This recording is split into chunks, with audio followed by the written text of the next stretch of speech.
After the shooting death of 18-year-old Michael Brown, the community in St. Louis became enraged, and they felt that it was another example of excessive force by Ferguson police officials. Now, riots took place, which absolutely distracted from the peaceful protests that also took place after the shooting. And unfortunately, there has been a lot of media attention on the riots and the looting. We have some video to show you exactly what went on. Now, of course, there were a lot of witnesses there that said to press, hey, you know what? The majority of people here are peaceful. It's just a small group of people that are causing trouble. They're opportunistic. They're not representative of what we believe and what we want to achieve here. One of those people is Donnell Trout, and that individual says, most came here for a peaceful protest, but it takes one bad apple to spoil the bunch. I could understand the anger and unrest, but I can't understand the violence and looting. And just to give you a sense of how many people got arrested on Sunday night, about 32 people were arrested for various offenses, including assault, burglary, and theft. There were as many as 12 different businesses that were vandalized as a result of these rioters. So, look, I get frustrated when there's looting, because then it's easy for conservatives to attack and say, oh, you see that? They justify the shooting afterwards by saying, you know the words. That's how they are, right? Or they're thugs, they're this, they're that.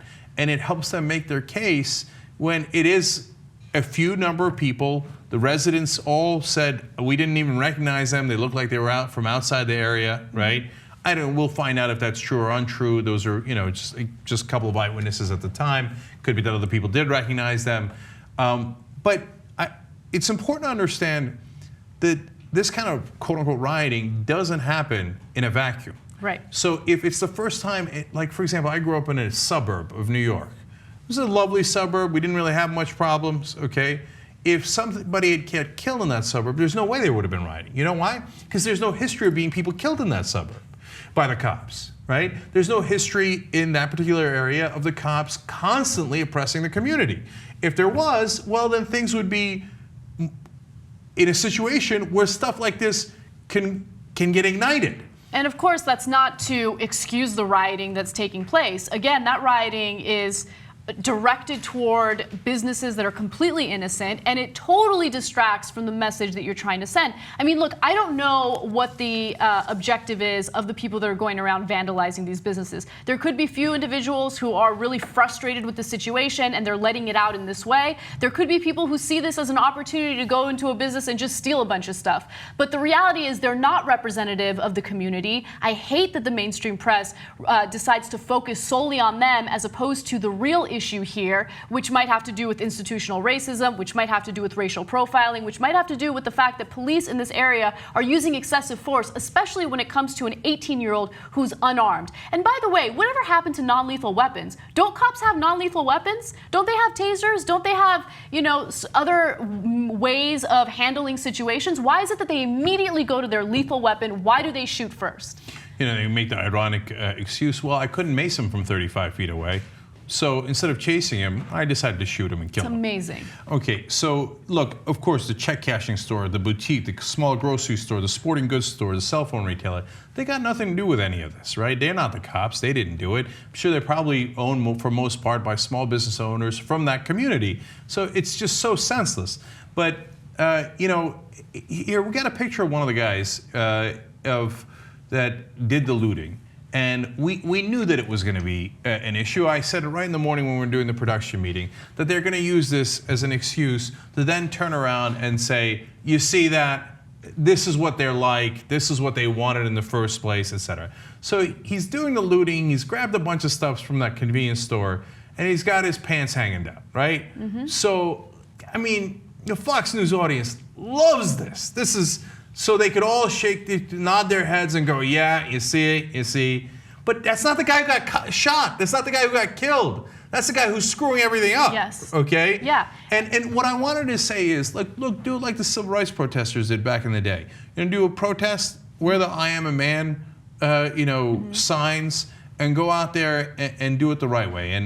And bless their hearts, I mean, it was so, look at these images, they're so powerful, right? And it was so effective.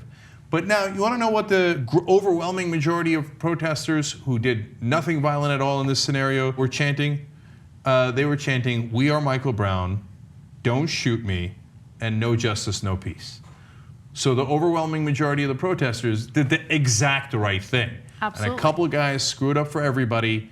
What I hope doesn't happen is then the attention gets focused on the looters and not on the original crime that the entire community is so rightfully mad about. Yeah. All right, now we happen to have somebody on staff who lived very close to that area and has some personal experience with right outside of St. Louis, and that's JR, who grew up there. So JR, what's your experience here? I left when I was 16. I moved up to Detroit, which, you know. But I moved up to Detroit, but the whole time, I mean, you kind of start going out. I had cousins and everything and friends. We'd go out starting around 14 years old, just hanging, mall type of stuff, what every other kid does. And without a question, I'd say 70% of the time, we're pulled over and we're asked, what are you guys doing? What are you doing here? Where are you going? Everybody get out, let's search the car. I can't tell how many times the car had been searched. So if you ever are involved in anything, it was just typical profiling. And I remember, this is all, you know, in times in the 90s when stuff was happening with LAPD, and I was like, man, LAPD seems like the worst police force in the country. And it probably was, because it was pretty bad here.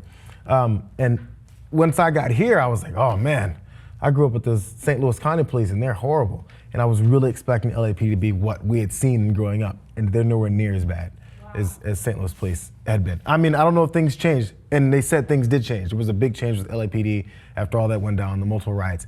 But as things keep happening, I just remember thinking, man, we're like, you think back at how little and 15 and 16-year-olds you look like, and we, you know, you think you're a big, you know, a normal sized guy, but you look back at kids, you look at college kids now, you're like, man, these are kids.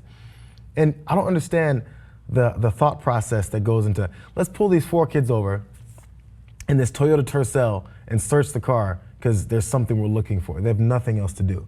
It's always been frustrating. And then every person that I grew up with and knew that was of the same demographic has the exact same stories. It's just the way it happened. My father got pulled over on his bicycle multiple times. And you just bring up excuses. You fit the description of somebody that was on a bicycle. Because, you know, we pull over bicycles randomly with our police cars screeching up in front of them and almost crashing them. These types of things just happen on a regular basis. So when it builds up that much, you get pissed. And there is a lot of people online that are saying, "Oh man, so you're taking away from your argument, and nobody's gonna be on your side now because of the rioting that happened." This shit happens all the time. We don't talk about every day someone is killed unnecessarily just for who they are. And then when the riots don't happen, which do you hear a riot every day? We don't go, "Congratulations, black people, you did not riot this time. We're on your side." No, they go, "Well, let's see. I don't know. See, police wouldn't really want to do something like that." Excuses start getting made, and it pisses us off more. So don't act like because when people don't riot that you're totally on their side, because you're not. So if you make the argument, shut up. You can say, hey, look, JR's experience, maybe it's anecdotal, it's all the people he happened to know. But look, the reason it's important is because if you don't live in that context, it seems unbelievable. If you told me when I was growing up in East Brunswick, New Jersey, again, nice suburb off of New York, right? That, and in fact, I literally remember having this conversation with Steve O as we were growing up. Oh, the cops pull over other people all the time just to harass them, and I would have said no, because in my context, that never happened. I never got pulled over when I was a kid for just, you know, being a kid in the suburb. Nobody I knew ever got pulled over. So we think like, no, that can't be true. But that's because we didn't live outside of St. Louis. We didn't live in these contexts. And in their context, they get pulled over all the time. Do you know how frustrating that is? And, you know, and so understand that there are different contexts other than your own. And so you might want to believe people when they say this happens all the time. They have no reason to make it up. Yeah. Let me make an analogy that might be inappropriate, but it reminded me a little bit of the Palestinian situation. Like, you poke people, you poke them, you poke them, you poke them, and at some point they do something they shouldn't do, right? And then people go, you see that? That's why we had to poke them, because that's how they are, right? And so, you know, I see Palestinians sometimes dressed in the crazy black, you know, outfits that it looks so scary, and then they do, some of them, obviously not the majority, but Hamas does the firing of the rockets, which they shouldn't do, et cetera. And then they turn around and say, that's why we had to obliterate them, right? And so here we have people were constantly agitated, and then when something happens, they go, "You see that? That's why we had to do it in the first place. See that guy in the picture with his pants down that looted?" And so it's maddening, man. It's maddening.